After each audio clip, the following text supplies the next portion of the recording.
Hello प्यारे बच्चों, आप कैसे हैं? आइए आप सभी का संस्कृत हिंदी क्लासेज में स्वागत है।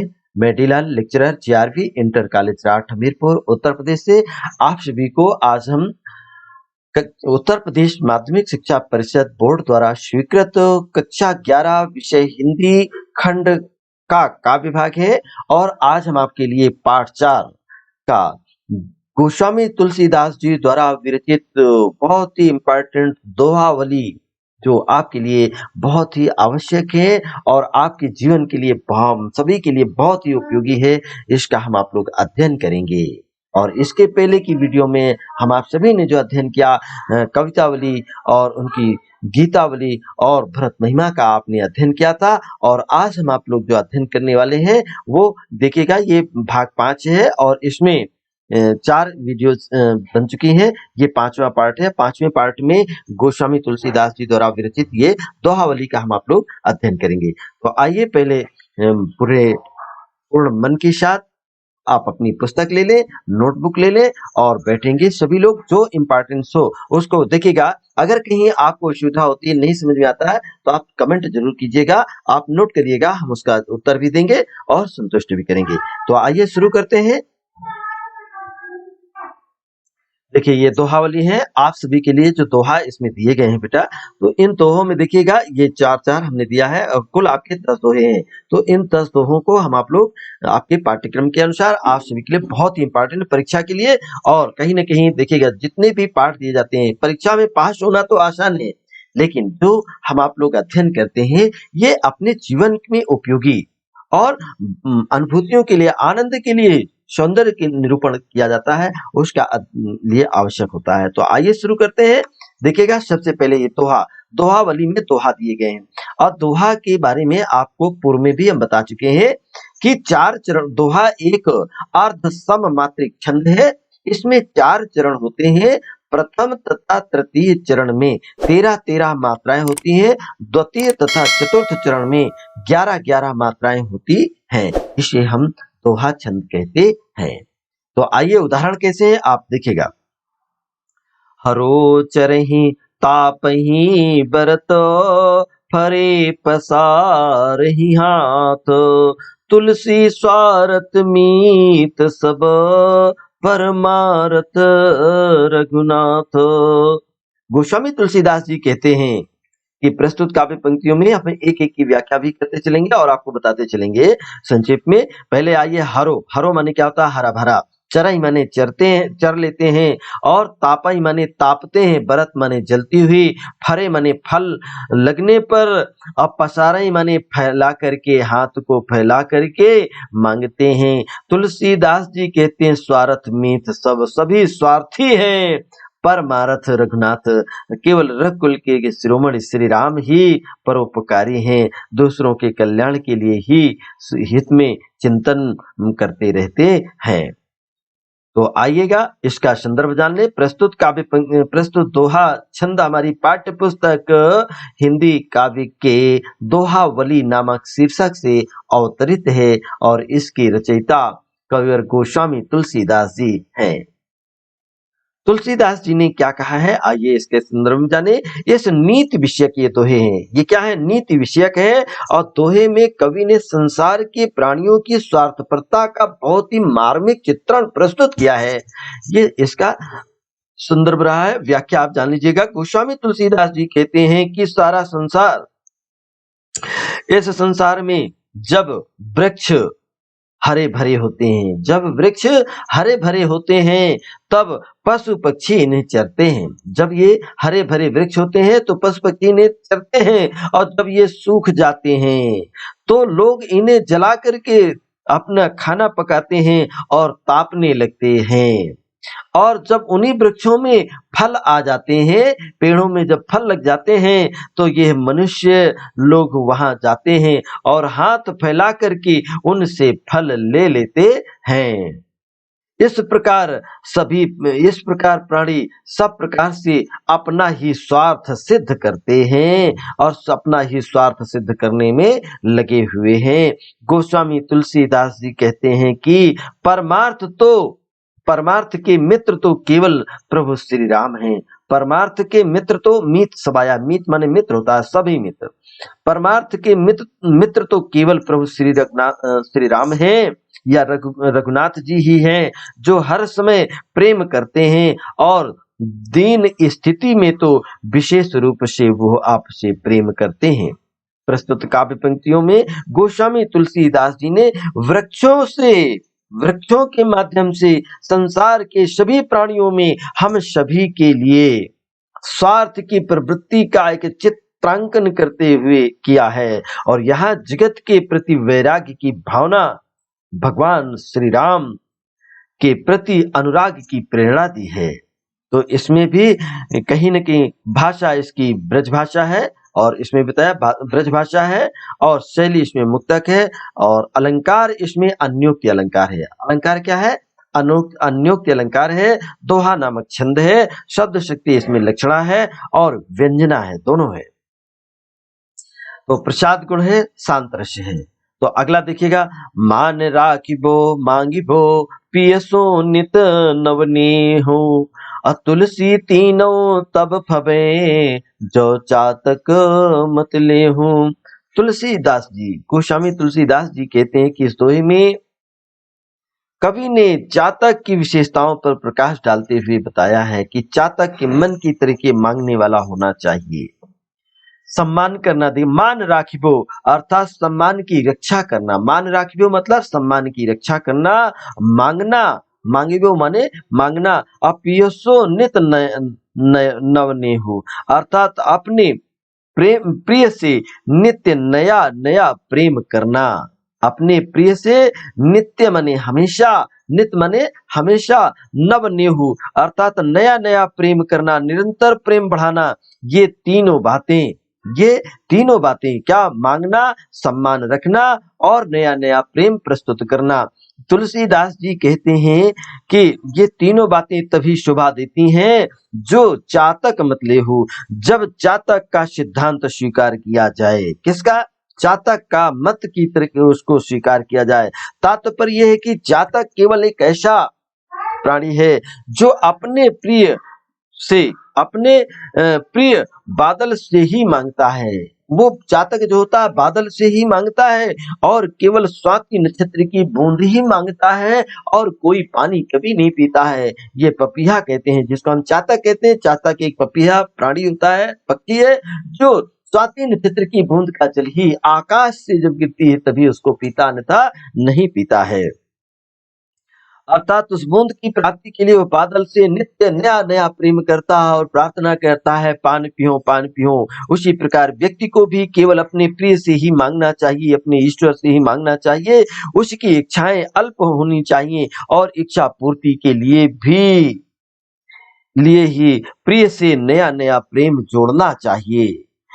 तभी उसके जीवन में सफलता और प्रेम की अनन्यता सिद्ध हो सकती है, अन्यथा नहीं। यहाँ पर काव्य सुंदर में आप जान सकते हैं कि इसमें चातक अनन्य प्रेम और भक्ति का आदर्श यहाँ पर प्रस्तुत किया गया है। उसी को आधार मान करके व्यक्ति को अपने इष्ट से याचना, अर्चना और नित्य नया प्रेम करने की बात प्रस्तुत की गई है। अगली पंक्ति है, आइए अगला दोहा है, नहीं जाचत नहीं संग्रही, नहीं जाचत नहीं संग्रही, आशीष नाई नहीं लेही, ऐसी मानी मांगने ही को बारिद बिन देही।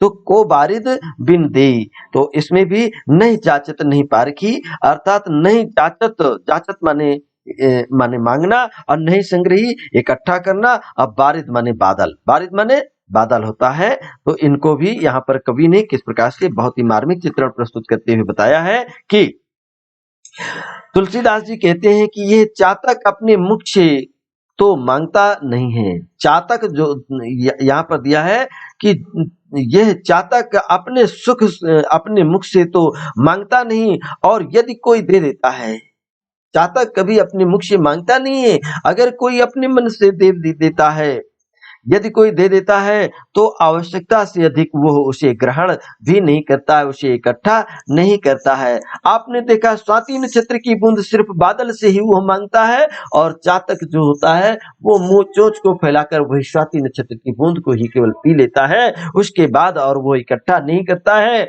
जैसे ये स्वार्थी मानव क्या क्या नहीं इकट्ठा करता है, और अपने भविष्य के लिए, पीढ़ियों के लिए वो धन संग्रह में क्या क्या हत्याएं नहीं करता है। मनसा वाचा कर्मणा से नाना प्रकार की वो हत्याएं करता रहता है, परहित करता रहता है, ये दूसरों का अहित करता है।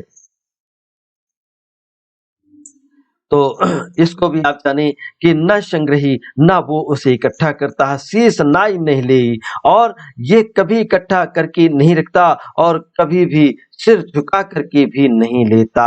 चातक सदैव ऊपर की ओर मुख करके ही ग्रहण करता है। जब ऊपर से स्वाति नक्षत्र बूंद उसके चोंच पर गिर जाती है तो वह सीधे उसके मुख में ही जाती है।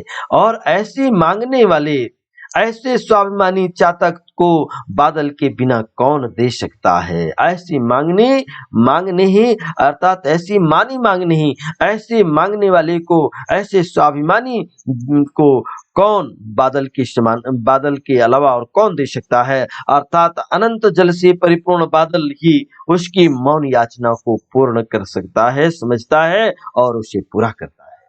यहाँ पर देखिए अन्योक्ति से भी उसका दूसरा अर्थ यहाँ पर दिया, अन्योक्ति अलंकार भी है इसमें। और अन्योक्ति अलंकार में आप ये कह सकते हैं कि प्रभु का सच्चा भक्त जो होता है, ईश्वर का जो सच्चा भक्त, सच्चा प्रेमी है, वो पहले ईश्वर से कुछ मांगता नहीं, और यदि प्रभु की कृपा से उसे कुछ सांसारिक सुख संपदा कुछ मिल भी जाती है तो उसे स्वाभिमान के साथ उसे ग्रहण करता है, उसका सम्मान करता है। तुलसीदास जी कहते हैं कि स्वाभिमानी भक्त को परमात्मा के अतिरिक्त और कोई कुछ दे नहीं सकता है। इसलिए परमात्मा में यहाँ पर भी आप जान लें कि किस तरीके से चातक की पक्षी की भांति माध्यम से स्वाभिमानी आपको याचक होना चाहिए। स्वाभिमानी भक्त अर्थात एकनिष्ठ भक्त के गुणों पर यहाँ पर प्रकाश डाला गया है। प्रभु श्री राम के दान का आदर्श प्रस्तुत किया गया है, और वे भक्त को बिना मांगे ही देते हैं, यहाँ पर बताया गया। चौथा आप देखिएगा, चौथे छंद में हम अब चलते हैं कि चरण चोंच लोचन रंगो चलो मराली चाल।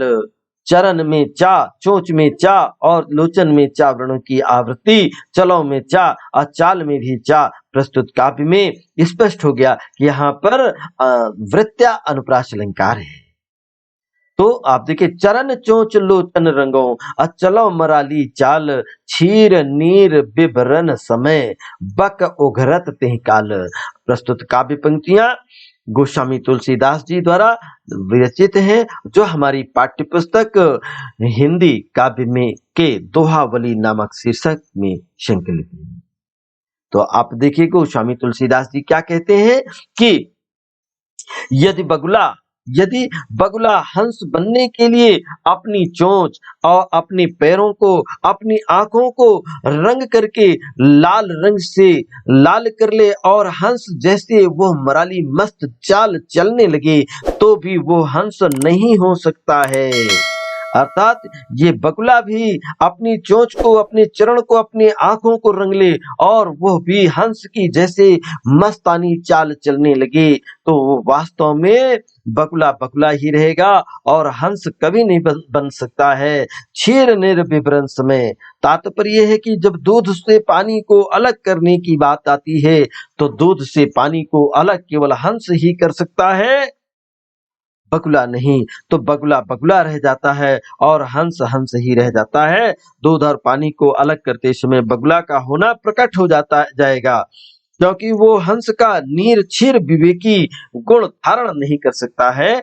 ऐसी स्थिति में यहाँ पर भी आप देखिए अन्योक्ति अलंकार यहाँ पर भी आपको स्पष्ट किया गया है कि इसका तात्पर्य है कि दुष्ट व्यक्ति सज्जन व्यक्ति के रूप में बहुत अच्छी पोशाक पहन ले और वेशभूषा बना ले और उसी तरीके वो चलने भी लगे, तो भी अर्थात उसी की वेशभूषा को धारण भी कर ले, और तो वह सज्जन नहीं हो सकता है, क्योंकि एक और तो वो दुष्ट, एक ओर तो वो दुष्ट अपनी दुष्टता से कभी बाज नहीं आ सकता है, वो दुष्ट कभी दुष्टता से बाज नहीं आ सकता है, आता है, और दूसरी ओर वो सज्जनों के गुणों को भी कभी ग्रहण नहीं कर सकता है। आपने देखा होगा, सुना होगा कि बताया हमारे पूर्वजों ने कि एक बार एक चूहा नदी में बहा जा रहा था, शीतकालीन मौसम था, भयानक ठंड थी, तो वो कुकू कुकू ही बोलता हुआ और जा रहा था। तो एक हंस जो है ने सोचा कि अरे ये पक्षी बेचारा मर जाएगा, तो उसको वो चोंच में किसी तरह से पकड़ करके लाया और नदी के किनारे लेकर के उसको पंखों से ढांक करके बैठ गया कि इस मेरे पंखों के अंदर ये घुसा रहेगा, इसको गर्मी मिल जाएगी, इसके प्राण बच जाएंगे। तो वो हंस जो है उसके प्राणों को बचाता है, लेकिन वो दुष्ट चूहा क्या करता है, जब तक उसे ठंड लगी थी, गर्मी नहीं, तब तक वो शांत पड़ा रहा, और जैसे ही धीरे धीरे पंखों में के बीच उसको गर्मी मिली, तो वो जानते हो क्या किया, उसने उस पंखों को, उसके हंस के पंखों को ही धीरे धीरे कतर दिया, और कतर देने के बाद सुर से निकल करके वो चूहा भाग गया। अब जब चूहा भाग गया तो वहां जो हंस था वो बेचारा उड़ना चाहता है तो उड़ भी नहीं पा रहा है। क्या देखिएगा कि सज्जन की संगति का पाकर के किस तरीके से सज्जन हंस ने उसके साथ भलाई की, लेकिन वो दुष्ट उसका अपने स्वाभाविक गुण को उसने नहीं त्यागा और उस हंस के पंख और काट दिए। ये दुष्टता कभी नहीं त्यागते हैं, दुष्ट व्यक्ति अपनी दुष्टता का परित्याग नहीं करेगा, अपने स्वभाव का परिवर्तन नहीं करता है। इसलिए यहाँ पर दृष्टांत अलंकार और अन्योक्ति अलंकार का ये सुंदर उदाहरण है। यहाँ पर अन्योक्ति अलंकार का सुंदर उदाहरण है और इनको स्थान देंगे। आइए, यहाँ पर काव्य सुंदर, यहाँ जगत के प्रति वैराग्य, भगवान श्री राम के प्रति अनुराग की प्रेरणा कहीं गई है और प्रेरणा दी गई है। भाषा इसमें ब्रज भाषा है, शैली इसमें मुक्तक है, और अलंकार इसमें अन्योक्ति अलंकार, अनुप्रास अलंकार है, और छंद का नाम इसमें सभी दोहा है, और शब्द शक्ति इसमें लक्षणा और व्यंजना है, और गुण प्रसाद की मतलब काव्य की गुण इसमें प्रसाद है, और इसमें शांत रस है प्रस्तुत काव्य पंक्तियों में। तो आइए अब आगे चलते हैं। इसके बाद देखिए 5वां नंबर, ये 5वां, 6वां और 7वां दोहा है, इसको भी हम आप लोग यहाँ पर अध्ययन करते हैं। सबसे पहले देखिएगा, ये आप कहाँ सब भलो, अपने कहाँ कोई कोई, तुलसी सब कहाँ जो भलो, सुजन सराही सोई। ये प्रस्तुत काव्य पंक्ति है और इसका पहले हम आप लोग संदर्भ जान ले। प्रस्तुत काव्य दोहा छंद हमारी पाठ्य पुस्तक के हिंदी काव्य के दोहावली नामक शीर्षक से अवतरित है। इसके रचयिता गोस्वामी तुलसीदास जी हैं, और प्रस्तुत काव्य पंक्तियों में गोस्वामी तुलसीदास जी ने आप कहाँ सब भले कहा है कि परोपकार करने वाले व्यक्ति की ही संसार में सराहना होती है, जो परोपकार नहीं करते हैं उनकी सराहना बिल्कुल नहीं होती है।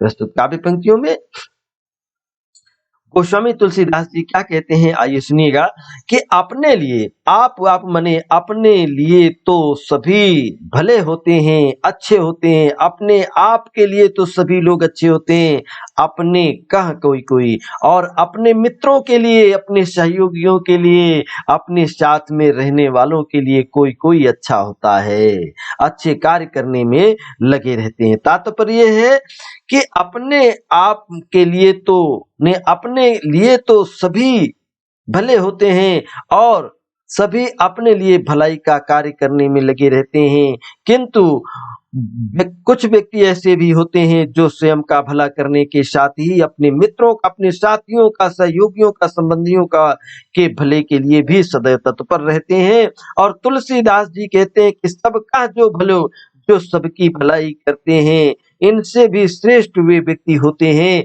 जो सभी को भला मान करके उनकी भलाई करने में लगे रहते हैं। सुजन सराहिए सोए, और इस प्रकार के व्यक्तियों की ही सज्जन व्यक्ति लोगों के द्वारा सराहना की जाती है, उनकी प्रशंसा और बड़ाई की जाती है। ऐसे यहाँ पर संसार में ऐसे व्यक्ति ही सर्वश्रेष्ठ होते हैं जो सभी में अच्छाइयां देखते हैं और सभी के कल्याण के लिए में लगे रहते हैं, सभी के कल्याण करने में तत्पर रहते हैं। अगला पंक्तियां है ग्रह भेषज जल पवन पट पाई कुजोग सुजोग हो ही कुबस्तु सुबस्तु जग लखई सुलक्षण लोगो। प्रस्तुत काव्य पंक्तियों में माँ को गोस्वामी तुलसीदास जी सत्संग की महिमा का गुणगान करते हुए बताते हैं कि कोई भी, देखिए ग्रह ग्रह ये दिया गया 9 ग्रह होते हैं ग्रह। अब भेषज, भेषज माने आपको बताया गया औषधि। भेषज माने क्या होता है? औषधि। ये औषधि जल अर्थात पानी, पवन माने हवा, अपट माने ये कपड़े, पाई कुजोग सुजोग अर्थात ये वस्त्र आदि सभी अच्छी संगति मिलती है तो अच्छे लगते हैं और बुरी संगति मिलती है तो बहुत ही बुरे लगते बन जाते हैं। इस रहस्य को होई कुबस्तु सुबस्तु जग अर्थात स्पष्ट कर दिया कि इससे कुबस्तु और सुबस्तु अर्थात यह एक अच्छी वस्तु से मिलते हैं तो सुबस्तु बन जाते हैं और ये बुरी वस्तु से मिलते हैं तो कुबस्तु बन जाते हैं। लखई सुलक्षण लोग, जो सुलक्षण है अच्छे लोग ही उनको पहचान सकते हैं अर्थात इस रहस्य को अच्छे लक्षण वाले गुणवान व्यक्ति ही जान पाते हैं। यहाँ पर कोई ग्रह किसी की राशि के लिए बुरा फल देता है, किसी के लिए अच्छा फल देता है और इस प्रकार से औषधि भी किसी के लिए लाभकारी है, किसी के लिए लाभकारी नहीं है। कौन से मर्ज की कौन से उसमें दवा फायदा करेगी, इसके लिए अच्छा वैद्य ही, अच्छा जानकार व्यक्ति ही उसको, सुलक्षण लोग जो जानने वाले हैं वही लोग इसका प्रयोग जानते हैं। और इसी प्रकार पवन है, इसी प्रकार वस्त्र है, जल है, ये सभी इस अच्छी वस्तुओं को पाकर के ही अच्छे बन जाते हैं और बुरी संगति पाकर के बुरे बन जाते हैं। भाषा इसमें ब्रज है और शैली इसमें मुक्तक है और अनुप्रास अलंकार की सुंदर छटा, शांत रस है, रस इसमें शांत है और इसी प्रसाद गुण है, शब्द शक्ति इसमें लक्षणा है। आइए 7वीं दोहा को अध्ययन कर लेते हैं। जो सुनि समुझ अनीति रति जागत रहे जो सोई और उपदेशिबो जगाइबो तुलसी उचित न होई। यहाँ पर देखिए जो सुन समझी, बहुत अच्छी बात कही गई है यहाँ पर कि जो जान समझ करके, जान बूझ करके जो, हाँ, प्रस्तुत दोहे में स्पष्ट किया गया है कि जानबूझ करके कुमार्ग पर जो व्यक्ति लग जाते हैं या कुमार्ग पर लगे हुए व्यक्ति को सन्मार्ग पर लाने के लिए उनको चाहे जितनी आप चेष्टा करें वो गलत हो जाता है। इसी प्रकार यहाँ पर दिया गया है कि जो सुन करके अर्थात सुनते हैं, जो सही मार्ग के बारे में सुनते हैं, समझते भी हैं और जानते हैं अनीति रहती, फिर भी वो अनुचित मार्ग पर लगे हुए अनुचित मार्ग का ही अनुसरण कर रहे हैं, ऐसा व्यक्ति किसी गंभीर हानि के पश्चात ही सही मार्ग पर आ पाता है। जागत रहे जो सोई अर्थात ऐसे व्यक्ति जो होते हैं वो बहुत ही कहीं न कहीं गलत मार्ग पर जाते हैं और जो जागते हुए भी सोते हुए का नाटक करता है, जागता हुआ जानता हुआ भी अनजान बनने का नाटक करता है अर्थात जो अपनी ज्ञान चक्षुओं को खोलने का प्रयास ही नहीं करता है। तुलसीदास जी कहते हैं कि ऐसे व्यक्ति को जगाना, उनको उपदेश देना, उनको बताना व्यर्थ सिद्ध होता है। ऐसे व्यक्ति को कितना भी उपदेश दिया जाए वे सन्मार्ग पर कभी नहीं चलते हैं, वो अपनी हट और अपनी अज्ञानता का प्रदर्शन करते ही रहते हैं। इसलिए यहाँ पर कहा जाता है कि ऐसे लोगों को समझाना, उपदेश देना व्यर्थ है। यहाँ पर अनुप्रास अलंकार है, भाषा इसमें ब्रज है और रस इसमें शांत है, रस इसमें शांत है और शब्द शक्ति इसमें लक्षणा है, गुण इसमें काव्य के गुण इसमें प्रसाद है और दोहा नामक इसमें छंद है। तो आपने अभी इसका अध्ययन किया है कि किस प्रकार से मतलब ऐसे लोगों को हमें नहीं जगाना चाहिए, उपदेश नहीं देना चाहिए। चलिए भाव समय में भी आपको अगले जो कुछ पद रह गए हैं उनको भी हम आपको बता देते हैं। देखिएगा ये 8, 9, 10 ये आप देखिएगा, ये 8वां नंबर, बरसत हर्षत लोग सब करसत लखै न कोई तुलसी प्रजा सुभागते भूप भान सो होई। इसमें कि बरसत हर्षत लोग सब, प्रस्तुत काव्य पंक्तियों में तुलसीदास जी ने सूर्य के माध्यम से एक अच्छे राजा के चरित्र का वर्णन किया है कि सूर्य के समान राजा को भाव होना चाहिए। तुलसीदास जी कहते हैं कि सूर्य जब पृथ्वी से जल ग्रहण करता है, खींच लेता है, तब उसे कोई नहीं देख पाता, कोई उसे जान नहीं पाता कि मनुष्य के शरीर से, पेड़ पौधों के से और पत्तियों से और गीले कपड़ों से कैसे उसने जल खींच लिया। इस बात का किसी को एहसास भी नहीं हो पाता है। लेकिन जब सूर्य वही जब बादल के रूप में जल बरसाता है, जब जल बरसाता है, तब लोग प्रसन्न हो जाते हैं और इसी प्रकार सूर्य के समान न्यायपूर्ण ढंग से और बादल इतनी जलावृष्टि कर देते हैं, सूर्य इतनी जलावृष्टि करा देता है कि पूरी पृथ्वी जल से मग्न हो जाती है और सभी प्राणी शांत हो जाते हैं, पृथ्वी की गर्मी शांत हो जाती है और सभी प्राणी सुखी हो जाते हैं। तो उसी प्रकार से राजा को भी होना चाहिए कि प्रजा से इस प्रकार से टैक्स अर्थात कर वसूले कि प्रजा को एहसास ना हो, प्रजा को जरा सा भी कष्ट ना हो, प्रजा को पता भी न चले कि कब उससे टैक्स वसूल लिया गया। लेकिन जब राजा पुनः प्रजा के बीच में संसाधन देते हैं, इतने सुख शौक के साधन देते हैं कि प्रजा बिल्कुल संतुष्ट हो जाती है, खुश हो जाती है और प्रसन्न हो जाती है। ऐसा राजा का स्वभाव होना चाहिए। अर्थात इतना व्यय करने वाला राजा किसी भी देश की प्रजा को सौभाग्य से ही मिलता है। ऐसे स्वभाव का राजा बहुत ही भाग्यशाली वहां की प्रजा होगी, तभी उनको मिलता है। गोस्वामी तुलसीदास जी के अनुसार राजा को प्रजा से उतना ही कर लेना चाहिए जो न्यायपूर्ण हो, साथ ही कर के रूप में धन को उसे ऐसे इतना कई गुना बना करके प्रजा के बीच में कल्याणार्थ खर्च करना चाहिए कि प्रजा खुश हो जाए और प्रसन्न हो जाए, सभी उसकी प्रशंसा करने लगे। इसमें भी भाषा ब्रज है और शैली मुक्तक है, अलंकार इसमें अनुप्रास है। अगला देखिएगा, मंत्री गुरु और वैद्य जो प्रिय बोले भय की आस, राज धर्म तन तीन कर हो ही बेग ही नाश। प्रस्तुत दोहा के अंतर्गत गोस्वामी तुलसीदास जी ने बताया है कि चापलूस और भयभीत मंत्री जो होता है और वैद्य जो और गुरु को विनाश का कारण बताया गया है कि किस प्रकार से जो चापलूस लोग होते हैं, कैसे चापलूस राजा हो, ने चापलूस मंत्री हो, चाहे चापलूस गुरु हो, चाहे चापलूस वैद्य हो, किस प्रकार से राज्य का विनाश करता है, आप उसके बारे में बताया गया कि मंत्री, वैद्य और गुरु अप्रसन्नता के कारण, किसके नाराजगी के कारण, यदि भयवश या स्वार्थ साधना की आशा से हित की बात करने लगे और बहुत मीठी मीठी बात करके प्रियवाणी से बोलते हो, हाँ में हाँ मिलाते हो, तो मंत्री द्वारा हित की बात न कहने से राज्य का और वैद्य के द्वारा हितकारी दवा न देने से शरीर का और गुरु के द्वारा सही रास्ता न बताने से हित की, तो वहां पर धर्म का, इन तीन चीजों का नाश हो जाता है।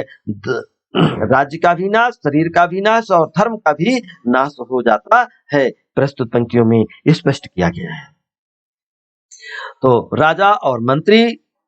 राजा को मंत्री के, शिष्य को गुरु के और रोगी को चिकित्सक के परामर्श का सदैव सम्मान करना चाहिए और उनसे बलपूर्वक कोई भी कार्य नहीं लेना चाहिए। आज नहीं तो कल इस राष्ट्र के हम श्रेष्ठ नागरिक हैं और हमें अपने गुरुजनों के साथ, हमें अपने मंत्रियों के साथ, हमें अपने वैद्यों के साथ कैसा व्यवहार करना चाहिए, हर किसी के लिए कल्याणकारी है कि कभी डरा धमका करके उनको दबाव में लेकर के उनसे काम नहीं लेना चाहिए।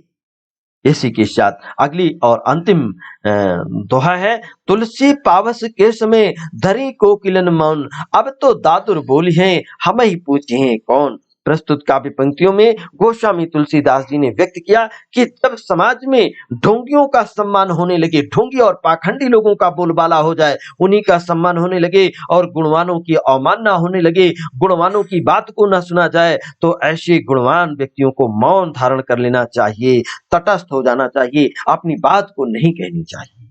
कैसे, आइए देखिए, सुनिएगा। तुलसीदास जी कहते हैं कि वर्षा ऋतु के समय जैसे ही पावस माने होता है वर्षा ऋतु, पावस ऋतु के समय अर्थात वर्षा ऋतु के समय कोयल जो होती है वो मौन हो जाती है, वो कोयल अपना नहीं बोलती है, वो चुप हो जाती है। और अब तो दादुर बोली है, वो कहती क्या है, अब तो मेढक वर्षा ऋतु में केवल मेढक ही बोलते हैं, मेढक का लोगों का समय आ गया है, हमें पूछिए कौन। अगर वो वर्षा ऋतु के समय जब मेढक टर टर टर्राएंगे तो हमारी मधुर वाणी को कौन सुनेगा। और अर्थात बुरा समय आने पर ढोंगियों और पाखंडियों गुणहीनों का बोलबाला हो जाता है, अर्थात उन्हीं की ही चलेगी, गुणवानों की का कोई सम्मान नहीं होगा। ऐसी स्थिति में गुणवान व्यक्तियों को, बुद्धिमान व्यक्तियों को तटस्थ हो जाना चाहिए, अर्थात चुप रहना चाहिए, और चुप रहने में ही उनकी भलाई है और उनका सम्मान भी बरकरार रहेगा, शांत रहेगा। यहाँ पर भी प्यारे बच्चों, हम सभी को एक अन्योक्ति अलंकार यहाँ पर मिलेगा। कौन सा अन्योक्ति अलंकार यहाँ पर मिलेगा? तो अन्योक्ति है, और अन्योक्ति के बहाने तुलसीदास जी ने अपने युग के दुष्टों और ढोंगी साधुओं और जो पाखंडी लोग हैं, देखिएगा बहुत से यहाँ पाखंडी बाबा पाखंड के नाम पर किस प्रकार से आप किसी की बहन बेटियों के साथ और किसी की धन संपत्ति का कैसा वो खिलौना खेल खेलते हैं, इसका आपसे कोई चीज छिपी नहीं है। तो हमेशा सावधान रहना चाहिए। इन पाखंडियों का, गुण दुष्ट लोगों का सम्मान करने से कैसे उनका बोलबाला हो गया है। और सज्जन लोग अपनी बात को देखिएगा, वो करें तो रासलीला और हम करें तो करेक्टर ढीला, कैसी कैसी बातें आपके सामने निकल करके आती हैं, ये स्पष्ट है प्रस्तुत काव्य पंक्तियों से। और इसमें आपको पुनः बता दें कि काव्य सौंदर्य में कि किस प्रकार से यहाँ पर कर्तव्य गुरु मंत्री और जो आपके प्रजा के कल्याण के लिए, राजा को प्रजा के कल्याण के लिए क्या कर्तव्य है, गुरु और मंत्री वैद्य के प्रति क्या कर्तव्य है, एवं दुष्टों की शक्ति बढ़ जाने पर सज्जनों को कैसा की बात को कोई नहीं सुनता, इसको बहुत ही मार्मिक और हृदय स्पर्शी भाव को यहाँ पर व्यक्त किया गया है। भाषा इसमें ब्रज भाषा है और शैली यहाँ पर मुक्तक है। अलंकार इसमें अनुप्रास और यथाक्रम और अन्योक्ति अलंकार, तीनों अलंकार आपको बताए गए। और छंद इनमें दोहा नामक छंद है। शब्द शक्ति इसमें लक्षणा और व्यंजना दोनों है। और यहाँ पर प्रसाद गुण, प्रस्तुत काव्य पंक्तियों में प्रसाद गुण है और रस इसमें शांत है। इसी के साथ प्यारे बच्चों, आज की ये क्लास पूर्ण होती है और आप सभी लोगों ने बड़े धैर्य के साथ सुना है। इनको याद कर लीजिएगा, अपने जीवन में उतारिएगा और हमेशा जीवन निर्वाह में आपका ये मार्गदर्शन करते रहेंगे, प्रकाश देते रहेंगे, आपके लिए रास्ता बताते रहेंगे। इसलिए इसका ध्यान में रखना और इसको कंठाग्र रखना, याद रखना बहुत ही आवश्यक है। और आपके पाठ्यक्रम में जो रखा गया है, कहीं न कहीं हम सभी के लिए जीवन उपयोगी नैतिक मूल्यों की स्थापना के लिए बताए गए हैं। इसलिए आपको बृहत रूप से इसको बताना आवश्यक समझा गया था, तभी इसके भाव को और अर्थ को व्यक्त किया गया है। और आगे की जो वीडियो है उसमें हम अब आपको बताएंगे कि इन पाठ पर इम्पोर्टेंट जो अति महत्वपूर्ण पद्यांश हैं वो कैसे पूछे जाएंगे और कौन कौन से आपके लिए आवश्यक हैं, उनसे कैसे प्रश्न पूछे जाएंगे, कैसे उनके उत्तर देंगे, ये हम आपको बताएंगे। आप अपनी तैयारी करके आएंगे, निश्चय इसको वीडियो को पूरा देखें। और जहां कहीं आपको अन्यथा नजर आ रहा है, अर्थ स्पष्ट नहीं हो पा रहा है, नहीं समझ में आया है, तो उसको जरूर कमेंट करें, हम आपको पुनः स्पष्ट करेंगे। इसी के साथ आज की क्लास समाप्त करते हैं। आप सभी का कल्याण हो, खुश रहें, प्रसन्न रहें। सभी को बहुत बहुत धन्यवाद, साधुवाद, और सभी को हमारा